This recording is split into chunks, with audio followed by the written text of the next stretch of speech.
Hello, everyone. Good morning or good afternoon. Thank you so much for joining us today. My name is Rigo Villa. I'm one of the community managers on the Cisco Learning Network, and I'll be your host today.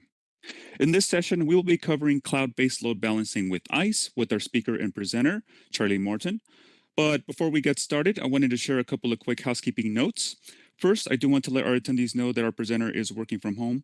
So if we do run into any technical issues during the webinar, we'll do our very best to resolve it as soon as possible. So we just want to thank you in advance for your patience and understanding. Next, if you have any questions during the session, we ask that you please post them in the question and answer panel, as that would help our panelists manage and keep track of all of your questions and would also allow them to provide you with a much more timely response. Also, if you experience any audio streaming issues during the live presentation, I do recommend using the call-in telephone number that I'm going to be posting in the chat window here in just a moment. And at the end of this webinar, you're going to get a pop-up survey with a couple of questions about today's presentation. And we would really appreciate it if you can just take a moment to fill it out and share with us any thoughts or feedback that you may have about today's session. I also want to let our attendees know that this session will be recorded and will be available for on-demand viewing within approximately 5 business days after today. And I'll be sure to share some more information about that in the chat window a little bit later on. And during this presentation, we are also going to be launching a poll question. And when we are ready to launch this poll, we're going to go ahead and launch the Slido pop-up on your event screen. And then that's when you'll have an opportunity to submit your answers. So we look forward to your participation. And last but not least, I want to let everyone know about our upcoming ISE webinars. So our next 2 sessions are coming up in July, and we're going to be kicking off the month with Cisco ISE new split upgrades on Thursday, July 6th. And then we're going to have Mac authentication bypass in ISE on Thursday, July 20th. And I'm going to share some more information about how you can register for these upcoming sessions a little bit later on as well. And without any further delay, I am now going to turn it over to Charlie to get us started. So Charlie, if you're ready, please take it away. Great. Thank you, Rigo. So, hey, welcome to our mid-month webinar for ISE here in June. Kind of late for us, but hey, Cisco Live pushed us back a little bit, and we got to talk to a lot of you guys out there live. So very happy about that. Now, you'll see the diamonds that we have kind of overlapped here for beginner and intermediate. So the reason that we have done that in this one is because most everything that we're going to be showing and doing today is going to be outside of ISE. It's how to get your radius packets into ISE using third-party products. So it's an intermediate way of doing things, but it's a beginner's guide to load balancing. So that's why we kept both of them there, just to let you guys know why we're doing that. What we're going to be focusing on is first learning about load balancers. What are they? How do you use them? What do we do? Starting to use some of the native load balancers that come with the cloud systems that are out there. So before we get into learning all about that, I want to learn what you guys know about load balancers, or what load balancers you do know about. So please go ahead and answer this poll question so that we can see that as well.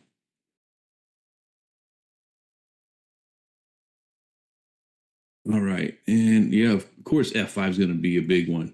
So what we're going to do is not even talk about F5 today. We have a really good document on F5 already, and F5 being what they are, everybody knows about them, and that's kind of the standard that are being used. So we also have AWS native, NetScaler, Radware. Oh, the discontinued Cisco load balancer. I've worked with that one a few times. It's not too bad. It's another software-based load balancer that works great. We also have nothing as a response. So these are going all over the place. I'm going to go ahead and let these go on. I see someone that says OCI native, which is really great. We're going to be talking about that. So keep adding these to it, and we're just going to keep going on. Cisco local director. Thanks, Craig. So we're going to talk about first, what is a load balancer? And before we get into understanding what a load balancer is, the best way to understand it is understanding what a proxy server is. If you see the icon for a proxy server in the top right corner here, you can see that you have multiple arrows all pointing to one arrow. And what that does is it takes all of your traffic and it filters it through a proxy. Everything goes through that proxy to hit the internet. So In this case, you have all of your devices going through this device, and this proxy server, which in Cisco ISE, we call it the Cisco Secure Web Appliance, then takes all of that and it filters what you can see out on the internet. So you hit the Cisco Secure Web Appliance, you go out to the internet, you get your internet goodness, right? So now that you're on the internet, you can reach whatever you want to reach. Now we're going to talk about the other side of that, and that is the reverse proxy. So if you take a look at our icon in the top right here, you can see that we have the arrows going out from the one single arrow.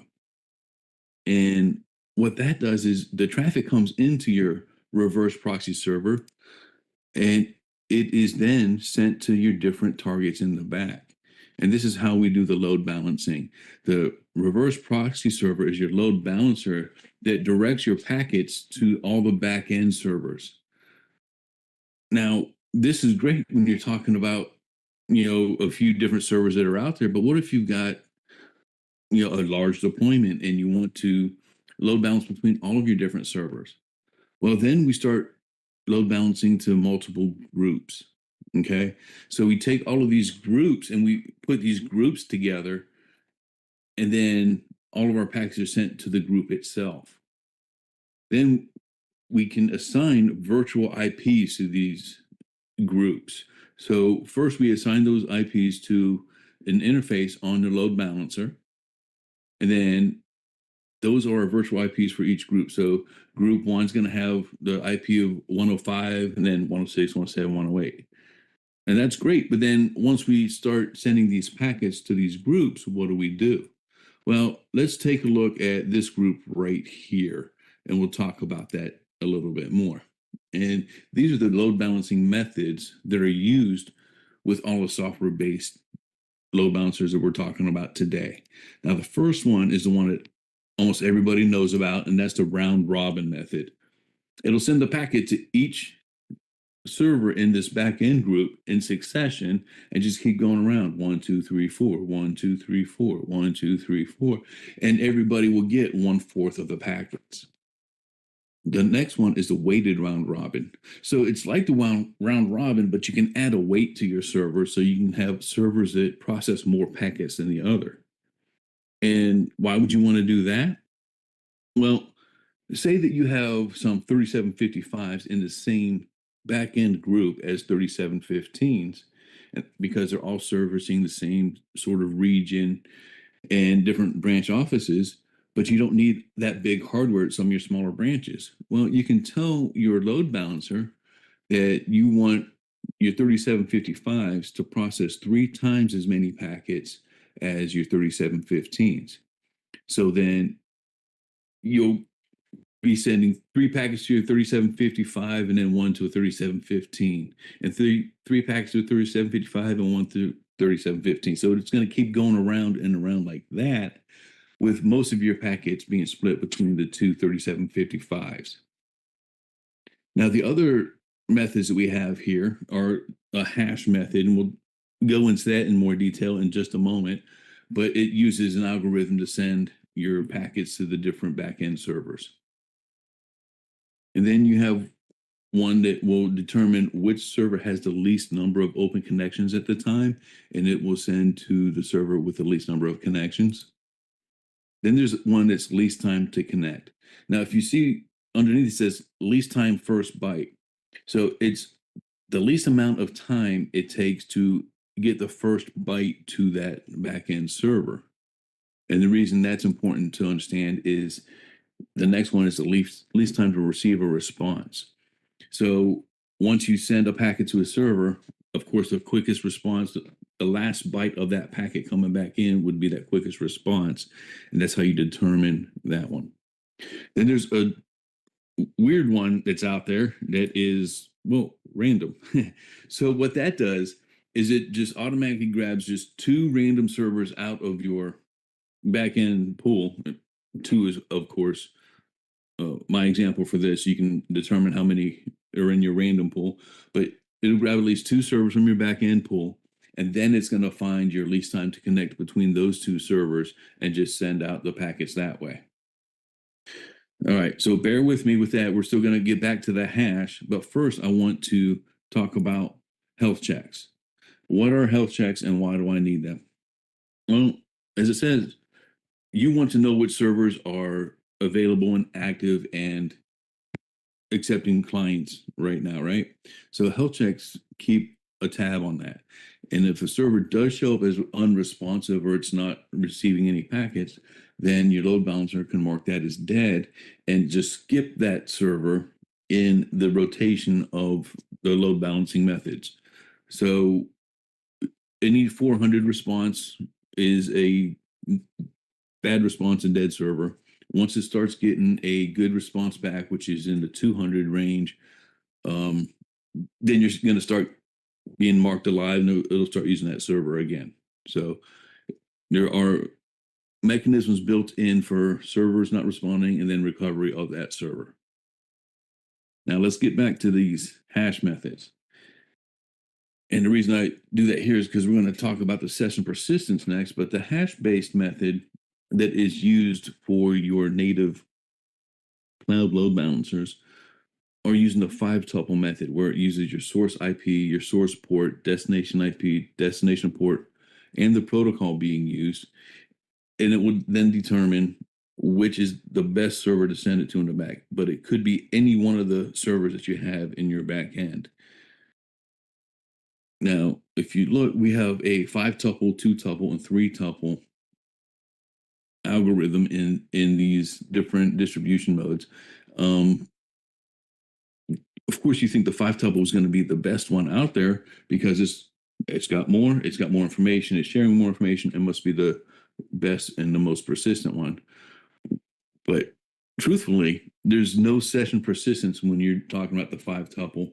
It's sending that information so that the backend server gets more information from you to be able to respond to that packet. But the session persistence is the 2-tuple or the 3-tuple, which you can then determine with your load balancer which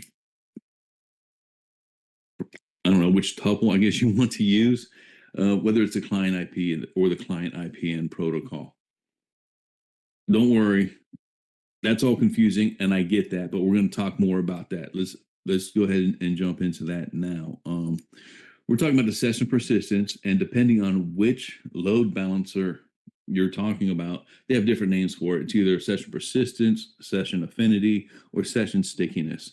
And it's all the same thing, just different words.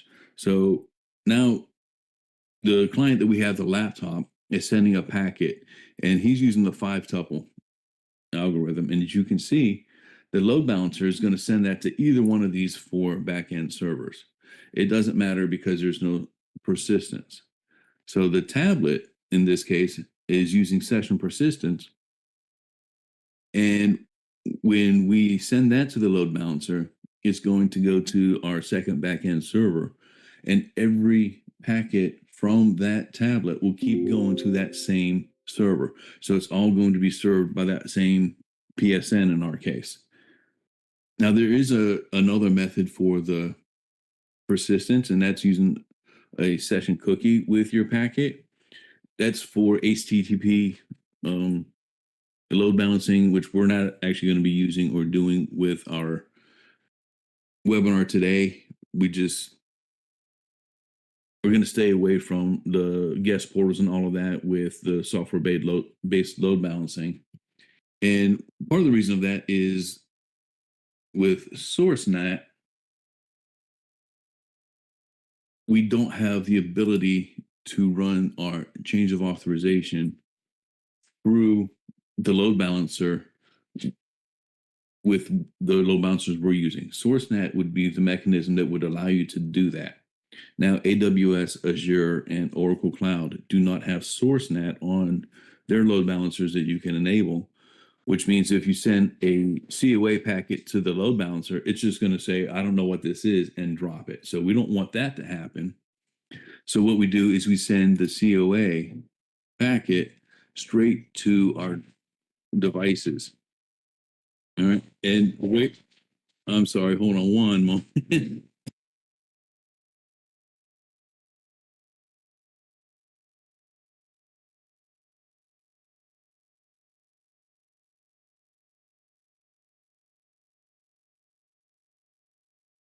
And the way that we do that is within our switch, we're going to manually tell it what our dynamic author is. And then we're going to list any of our PSNs inside our switch that we're going to be receiving the COA from. Okay, so more about the load balancer terminology to get everyone on the same speaking pane, I guess. First, we're, of course, going to talk about our native load balancer in the public clouds. We love our slide here, but going through this one real quick, only to get to this. Don't worry about copying down these URLs. Rigo's going to get these into the chat box for you guys. But what I wanted to show is that there's a free tier for each public cloud, and we're going to be using most of that in our webinar today.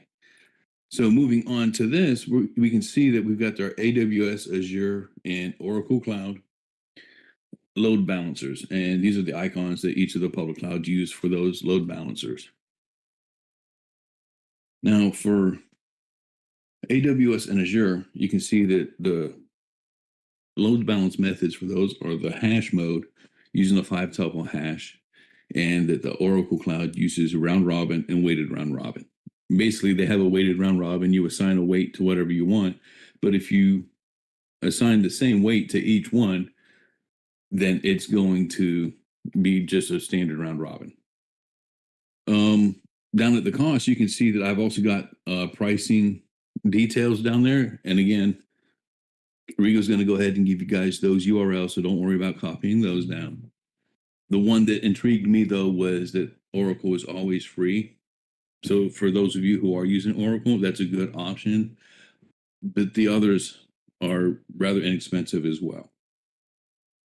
So if you remember from the webinar that I gave in December, I created this crazy topology where I had ISE nodes everywhere. And this is the topology we're going to be using for today.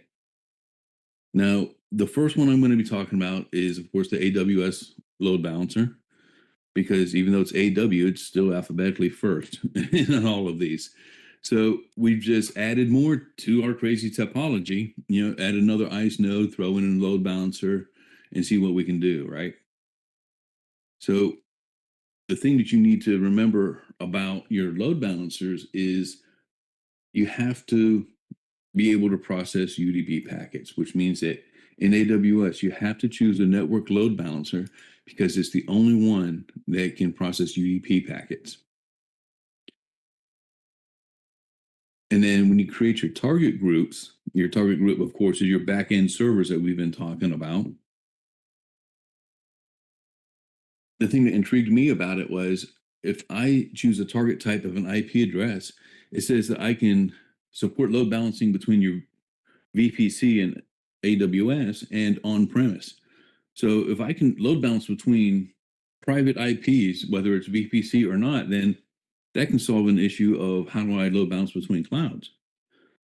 But then I found out that if you're load balancing UDP, then you can only load balance through that same VPC. It doesn't work for anything that's not in that VPC for AWS. So that broke my heart.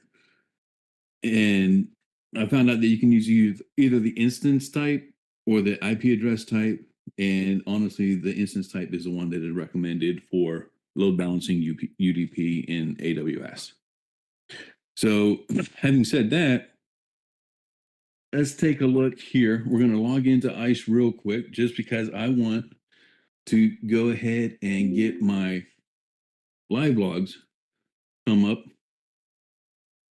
so that you guys can see what happens when I'm using these. All right, I've already got stuff going on here, which is great, but I've also got some test scripts that I've written here, and I'll show you what these test scripts consist of.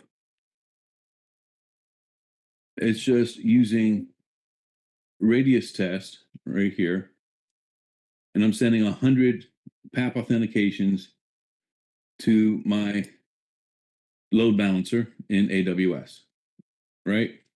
So it's super quick and simple to do these. And this is just to show you how the load balancing works in ISE. So of course I got to put in my sudo password, and you see how fast these run, right? It's crazy, but it populates the information that you're going to want to be able to make sure that everything's working correctly. So now these are populating. You can see, bam, we've got all of these in here. They're coming through my Ubuntu test, which I just showed you on my Ubuntu box there. And you can see it's going between the two different AWS servers. Now, admittedly, this is a bit hard to be scrolling left and right to get all this information. And the longest that we can go back for our live log is 24 hours. So I found that the best thing to do here is to use log analytics. So of course you find this under your operations menu in your System 360. So I'll be using the log analytics for the rest of the webinar and just not use the Radius live log, just we get more information this way. And the dashboard I want to use is a Radius authentication summary. So I want to keep an eye on those Radius authentications. Here's the 100 authentications we just sent. We sent them all from one network device, and you can see that the script ran at this time because we got all 100 of our authentications right here. 100 of them passed. None of them failed. And then look at this. We've got our response times here, our max response time, our minimum. So this tells us what our latency is looking like. Our Radius authentications passed over time. Of course, they're all going to be way up there, right? And our ISE nodes here. Now, we didn't have any failures because it's a script and the script is working. But the interesting thing here is instead of going in and counting each ISE AWS, ISE AWS2 and tallying them, this tells us how many authentications each server has passed. So our load balancing is working correctly for 50 load balancers or 50 authentications per PSN. I like this little word cloud over here. It reminds me of our Slido polls where it shows you which is our most used PSN. And then of course we have our transactions per second right here. So we can check our TPS while we're doing all of this and make sure that we've got everything great. And if we see any transactions that are taking longer than what we expect, we can see that right here. This also tells you what, Radius authentications by device name and your most popular device, your network access device here. Now, the reason I bring this up, even though it's, I'm running a script, is that this will change. We'll have other network access devices populate here as we go on through this webinar. So it's a lot of great information here that you can get just from your log analytics Radius authentications. Now, the other thing is, if we go in here, this is the AWS console, of course, and I want to show you that even though your network load balancer, you're like, well, that's a network function is going to be part of my virtual private cloud. Well, it's an EC2 instance, actually. So you got to go into EC2 to view your load balancer and your backend servers. So once you get there, you can see in your resources, it'll populate load balancers will equal 1. But if you scroll down on your left menu, you have your load balancers and your target groups.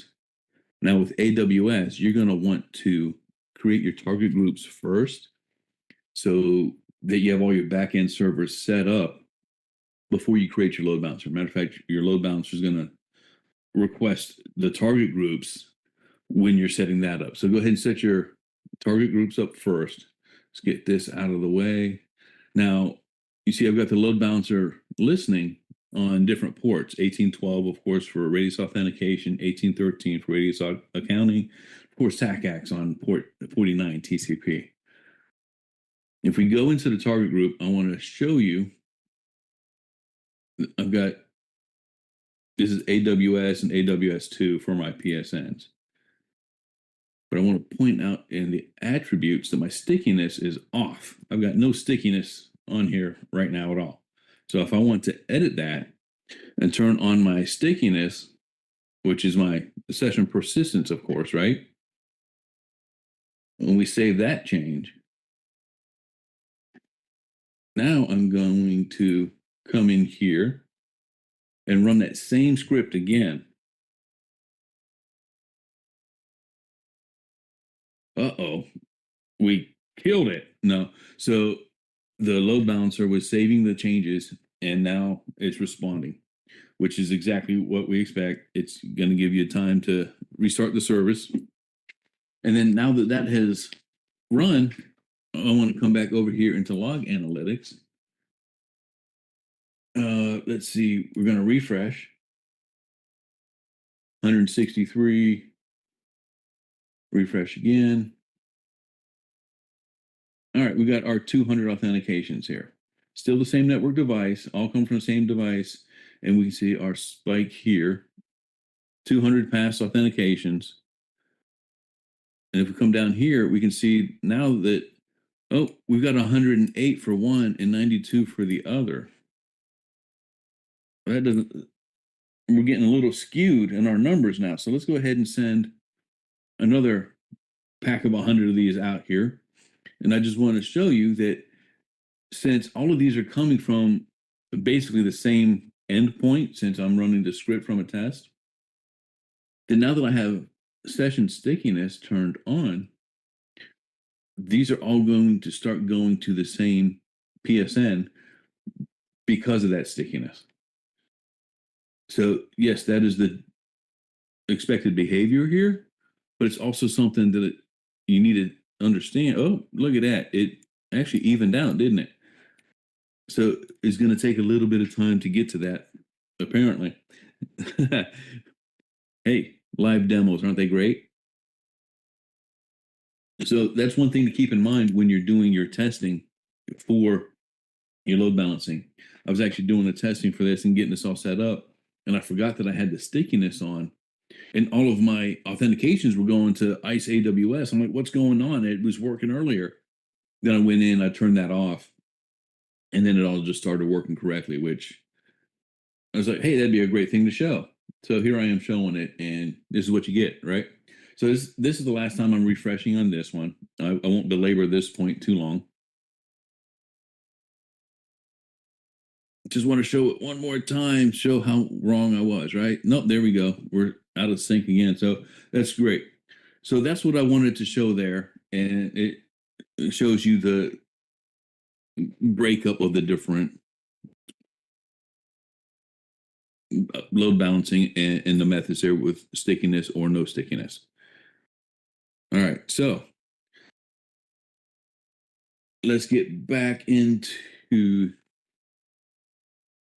this, and we're going to start talking about the Azure load balancer.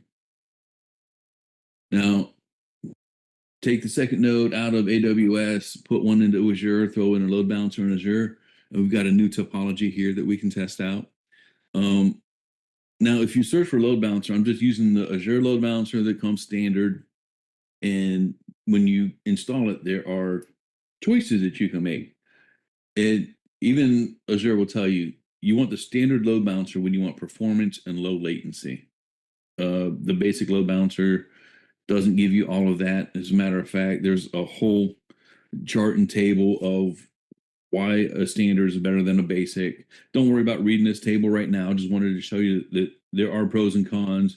The pro is go for the standard. The URL down at the bottom will also be in the chat box in a bit. So don't worry about memorizing that right there. But I wanted to go ahead and, hey, let's jump back in here.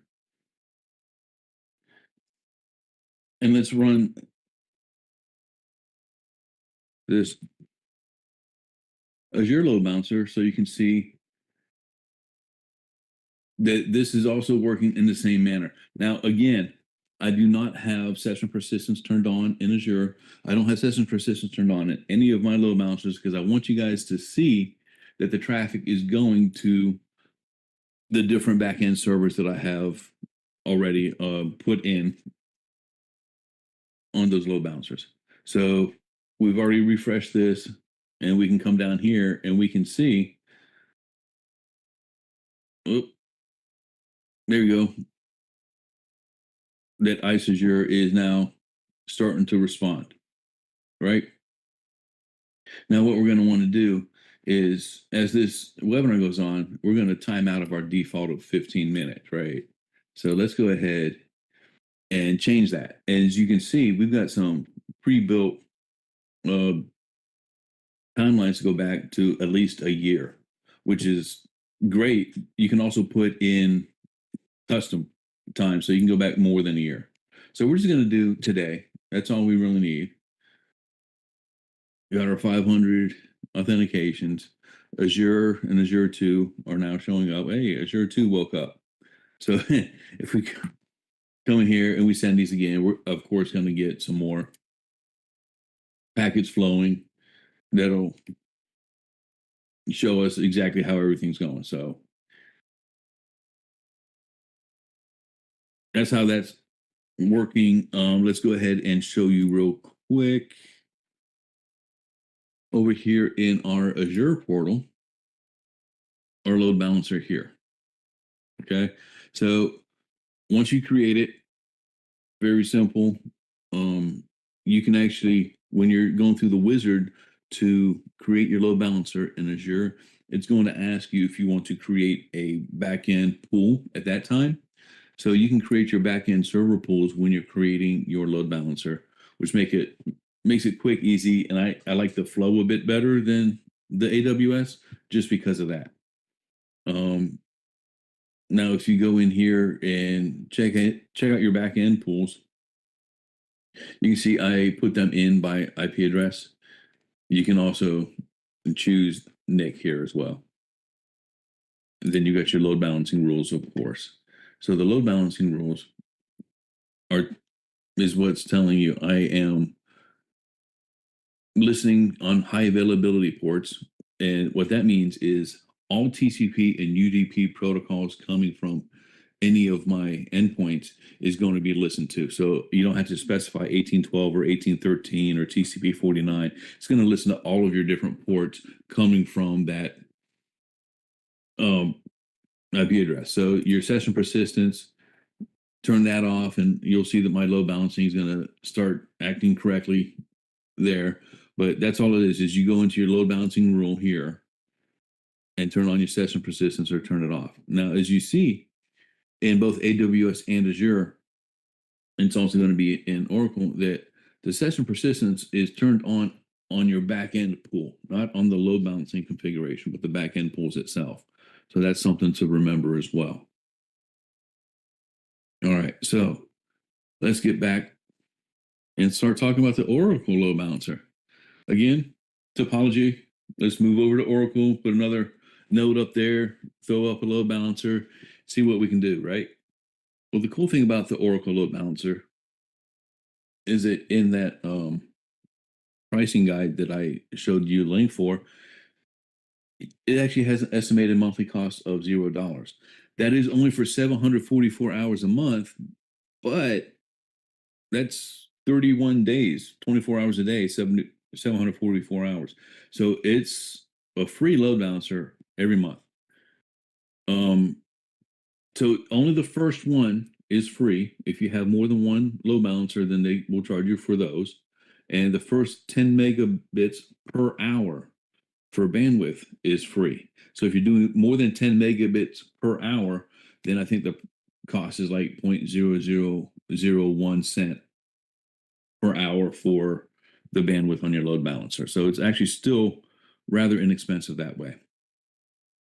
And again, just like with AWS, you have a load balancer or a network load balancer, and you have to choose which one you want.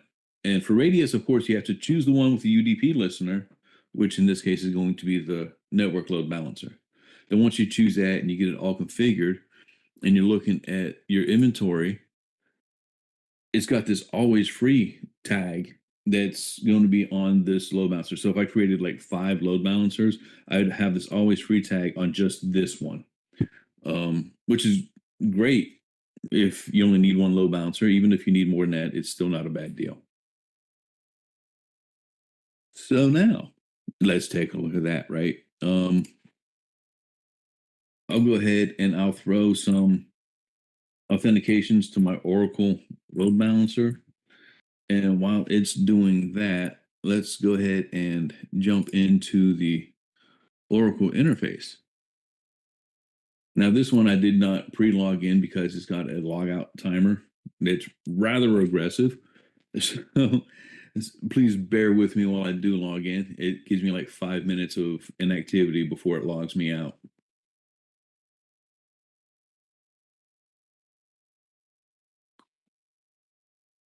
We're getting there. I know. You would think that it's because of slow internet, but it's not. There's a lot that's loading in this interface. Oracle does take a moment to load, but it's not a bad interface, and it's pretty quick and easy to understand. All right, now that we're here, we have our instances and our virtual cloud networks and our links, but I want to go to networking and load balancers.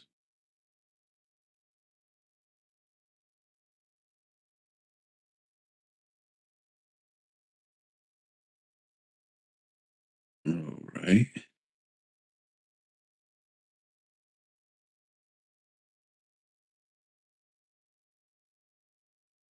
There we are.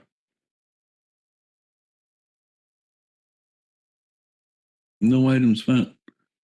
Well, it's because I clicked load balancer and not network load balancer. Why am I in the classic? All right, I'm in a different classic view here. So bear with me. I'm sorry about that. All right, so if we go into our network load balancer here, now when we create our load balancer in Oracle, we also get the opportunity to create our backend sets while we're creating the load balancer. Yes, you do have metrics here. I forgot to show you that in AWS, you also have metrics in your load balancer that shows you the bytes and the packets processed by your load balancer. But let's take a look at our backend set here. So we're using a 3-tuple hash instead of a 2-tuple hash, and we get to set our own hashes here when we do our backend sets. So if we want to edit our backend set, we can choose 3-tuple, 2-tuple, and then preserve source IP. That is our session persistence. So again, like I said, we don't want to set up session persistence for our webinar today, but I want you to know where that is. It's also, of course, part of your backend set. So now that we've got that set up, let's take a look over here. We've already sent one round of authentications to Oracle. Let's send another one and then come all the way up here and refresh this again. All right, we've got 703 authentications now. Now the 3 is because I do have some devices here in my lab that are authenticating time and again as well. So our response time is still good. I set our responses here so that once we get close to the 300 millisecond limit, it's going to start turning red. So just so we stay green, we're good to go. Like I said, I've got other devices that are authenticating here. And now that we've got more than enough, we can actually show this top authentications passed wheel here. And I think this is really cool to see all the different types of authentications that are coming in. So as you get different authentications from more and more devices, you'll see a lot of information here. And I think this is one of the most interesting graphs here. So, all right, so now we got our OCI. Like I said, I had my session persistence turned on, which is why I got 100 of them here. But you can see that AWS 2 is our most active PSN. And our TPS report is showing pretty good. We've got a nice count here, and look at that. So all 3 of my native load balancers are using the Ubuntu test as the network device. And that, of course, that's going to be our top responder right now. All right. So again, those are the 3 native load balancers that we were talking about. Let's go ahead and move on to some open source load balancers. And the reason I want to do that is we get some more options with those. Like if you can see here, I'm going to use the Nginx Plus and the Traffic Proxy open source. Those are 2 open source load balancers I'm using. Now, Nginx uses more load balance methods. Traffic is just a round robin, a weighted round robin. But the thing that intrigued me about traffic is, well, you could also do it with Nginx, but not the Nginx Plus, is that it's totally free. And using the free tier on Oracle, I wanted a totally free multi-cloud load balancer. I'm going to show you guys what I did with that. The Nginx Plus had some options that I wanted to use, like playing with the session persistence and different things like that, that only came with the Plus tier. So I used the Azure Marketplace to install the Nginx Plus. So building on the topology, you can see that I've got the 2 nodes in all of my clouds now, but now I've got site-to-site VPNs between all 3 of the clouds. And if you came and saw me at Cisco Live for any reason, you would see that I've also got this little guy here set up as a client VPN so that I can access this lab wherever I am. And I was just showing people all kinds of stuff that we were doing with, the log analytics and infrastructure monitoring and everything that I've got, because this deployment has a lot of good information populated in it. So the first thing we're going to talk about is the Nginx Plus. It's a great little platform. A lot of people are probably familiar with Nginx as far as the web servers that they have and all of that. It's all the same platform. I know I say Nginx because it's easy for me, but it's supposed to be Nginx, but that's what I do. So like I said, I've got that in Azure, and you can see here I've got it with 100.6 as my IP address for it. The problem is, though, when you go to install it, if you just search for Nginx, you have all of these different options, and there are 11 pages of them. So which one did I use and how did I get it all set up? Well, this is the one that I used. Very simple, very easy to set up. Comes from Nginx itself. And yes, Nginx is owned by F5. I told you I wasn't going to be talking about F5 today, but it's the only time I'm mentioning it.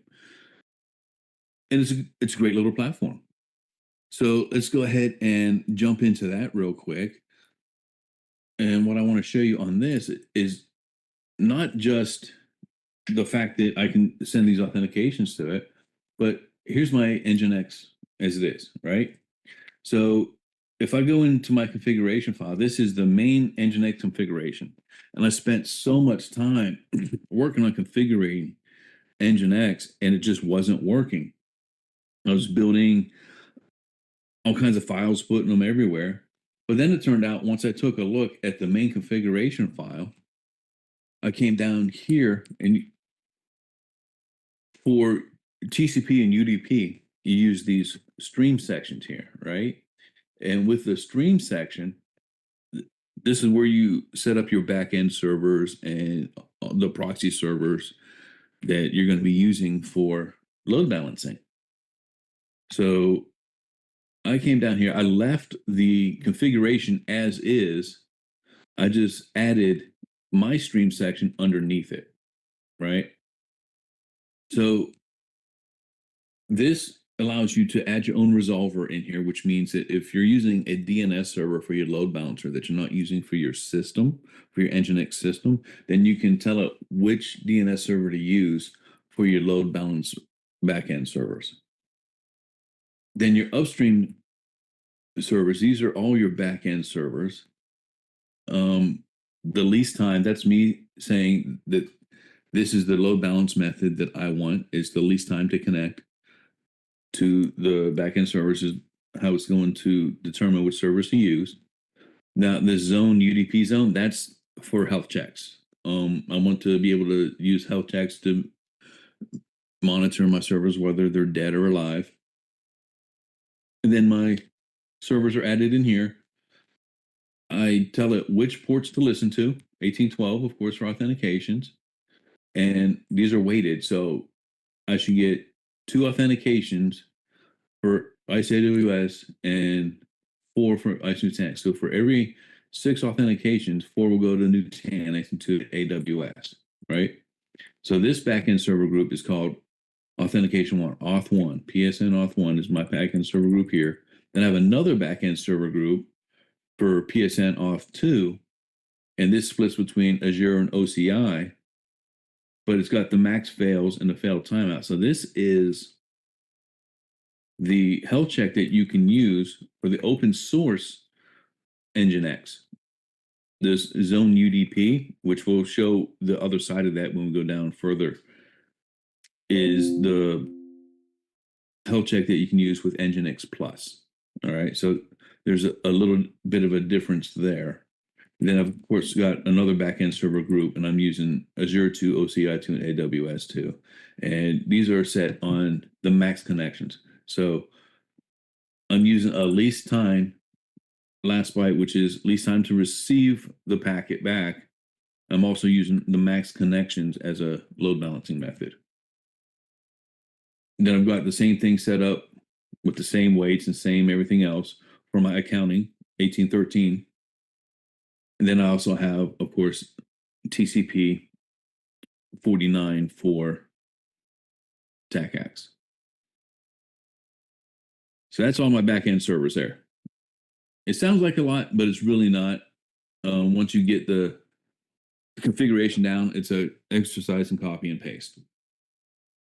Now you define your servers. These are the actual load balancers that you're using. Now, remember I talked to you about virtual IPs and VIPs?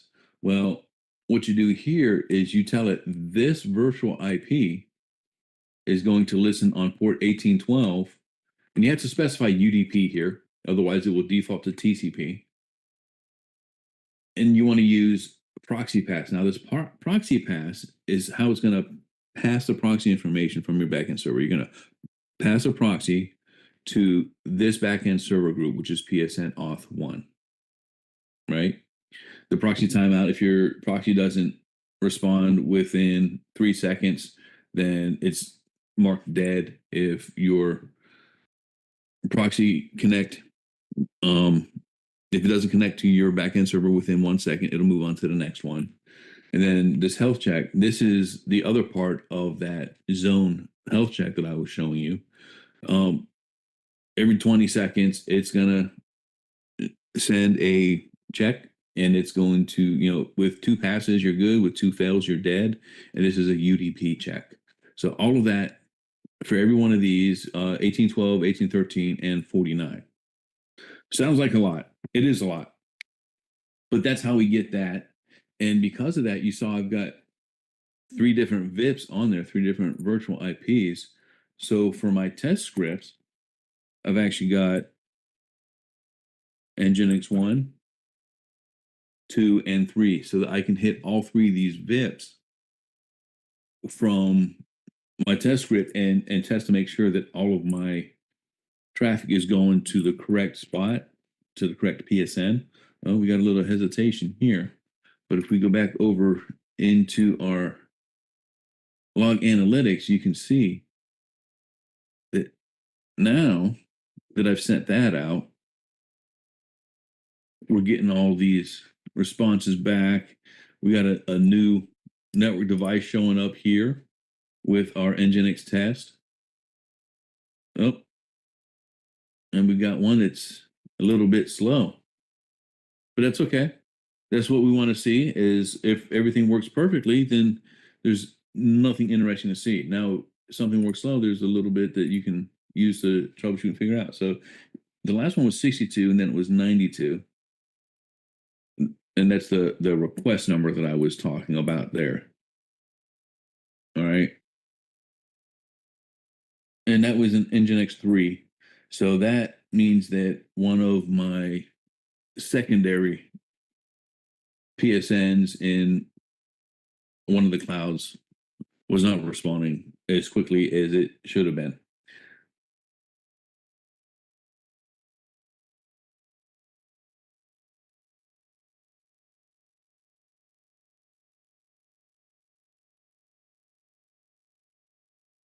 And now my AnyConnect is reconnecting.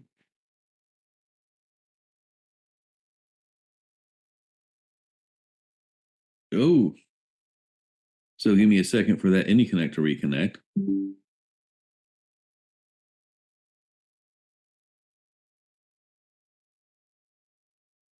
All right. Now that that's reconnected, we can jump in here, and I wanted to show you in Azure, one thing that you need to make sure that you do is go in here to your Azure Nginx. And this is true for no matter which cloud you're using.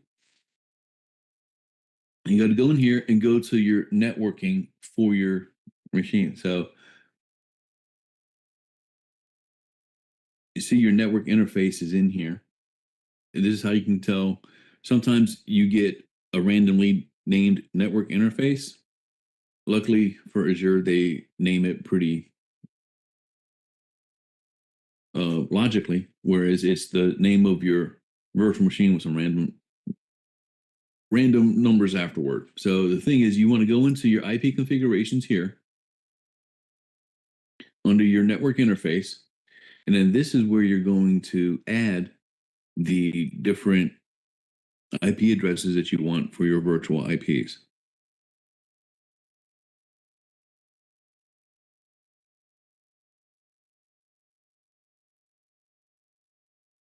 All right, I'm going to be a little happy clicker right now, figure out what's going on and why my screen's not refreshing.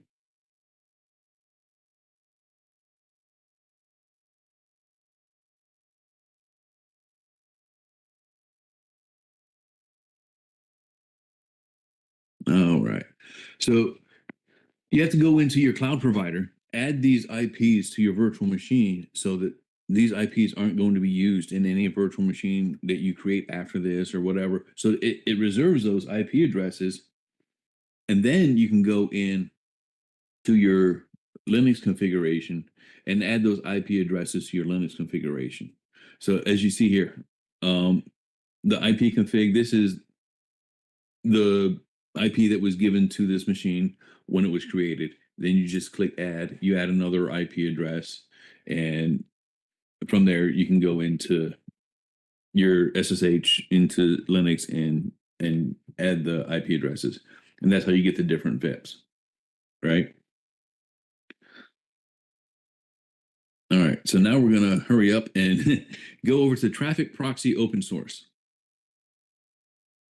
All right, same thing, but I'm hosting this in Oracle. And the reason I'm doing that, again, if you use 4 ampere processors and 24 gig of RAM, you get 3,000 OCPU hours per month, which is 4 CPUs for ampere, and also a 200 gig hard drive. Using Ubuntu to free operating system, you can create your load balancer. So that's what I've done. And the great thing about it is not only do you have the configuration files like what I showed you for Nginx, you also have configuration files for your traffic. So let me go ahead and go into traffic here. Now if we change directory into traffic, whoops, forgot to tab that one, didn't I? You can see that I've got,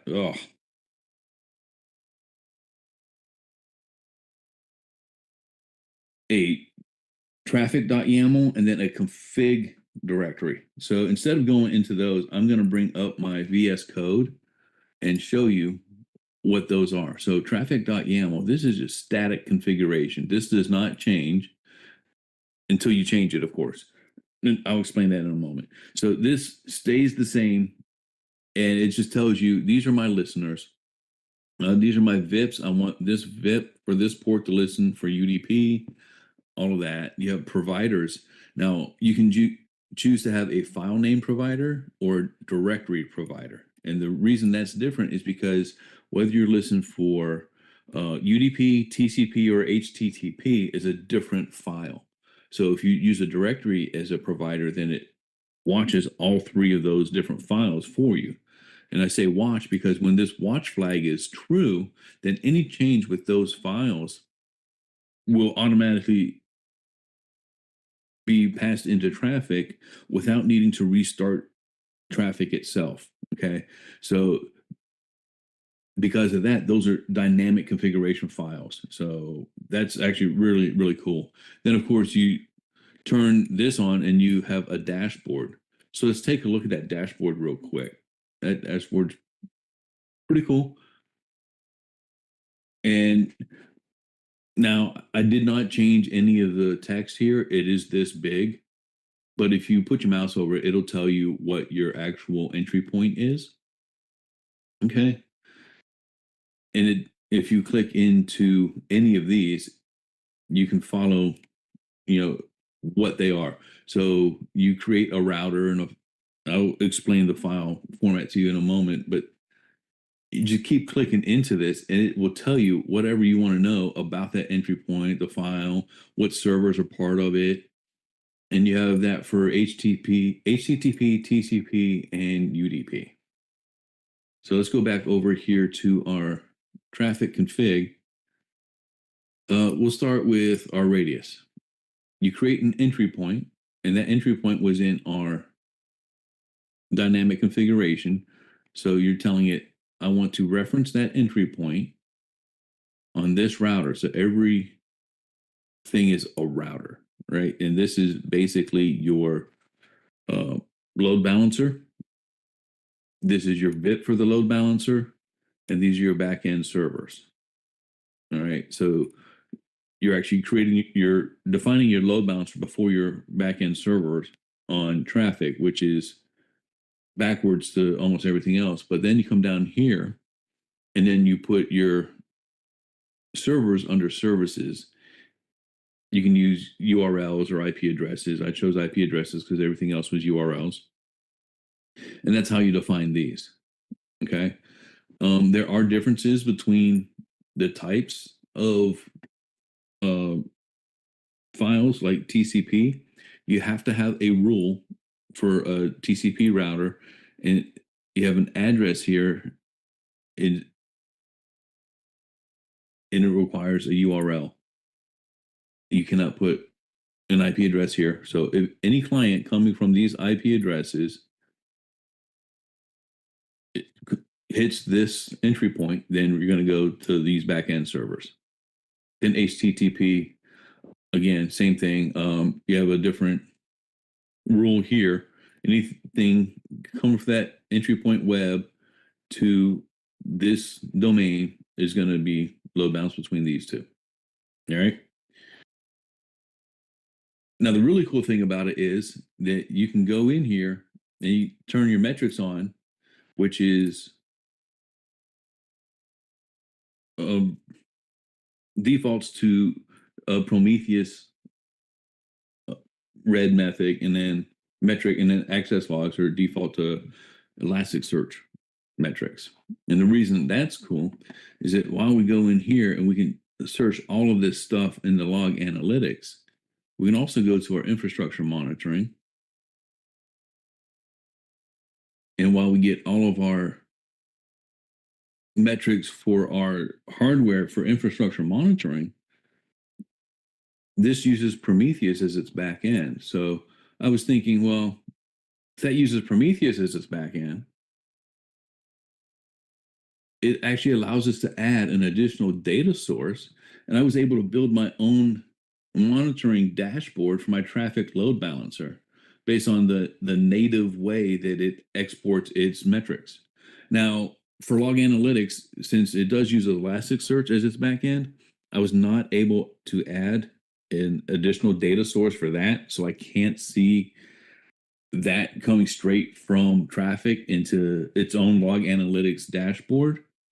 But I can still use the Radius authentication dashboard for that. So I'm okay with that, but I'm going to be playing around with it as well to see what I can get and what I can find out with all of that, as far as exporting everything externally to Kibana and the Elk stack.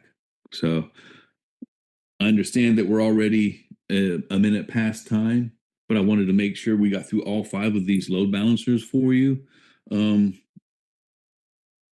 Thank you for sticking around. I think we're going to have to skip that section real quick, but everything that I showed you today, all the configurations that I showed you in VS Code and everything that I've used, I actually put into a GitHub repository. So if you want to learn more about it, they've got READMEs for every section as well. So I tried to explain everything that was going on there. I'm also going to take all of this and publish it into an article on our Cisco communities. It's not there yet, so that first link is not yet live, but it will be as I get it finished up and published. And then Craig Hypes actually wrote a good F5 article that's been updated through the years. It's going through a big update right now. So that's a good one to use. And there's also a good best practices document for load balancing. And then also how to use iOS XE on your switch to create a radius load balancer. So I linked that as well.